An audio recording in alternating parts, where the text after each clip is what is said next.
He shall see the travail of his soul. He will do what now?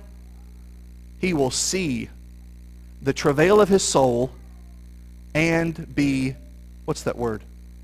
Satisfied. It doesn't mean, and if what I'm about to say sounds contradictory to what I've already said, it's only because of the limitation of language. So I don't mean it like that.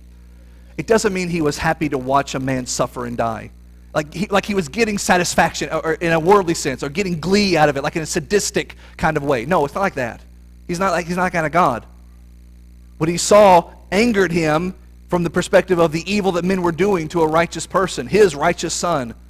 But from a legal standpoint, from the standpoint of a judge who for thousands of years had overseen animal sacrifices where an innocent, spotless lamb had his throat opened by a man who had done wrong. And so the man walked away without a scratch on him, and this innocent lamb was killed to make up for the crime of this man. And God oversaw all of that throughout the Old Testament. And each time it happened where this innocent one died to spare the guilty, every time God was satisfied. God said, okay, because of that I won't kill you now. Because you did that which I commanded you to do, because you did that, I will take care of you. I will not hold you responsible for the guilt that you actually possessed, because you killed this person, this animal, like I told you to do. Now it is God himself doing the offering. Though he's not guilty, he is not the transgressor, he is not the one filled with iniquity. We were, but we couldn't offer him. There was no lamb among us we could offer. So he loved us so much that he offered his son as a lamb.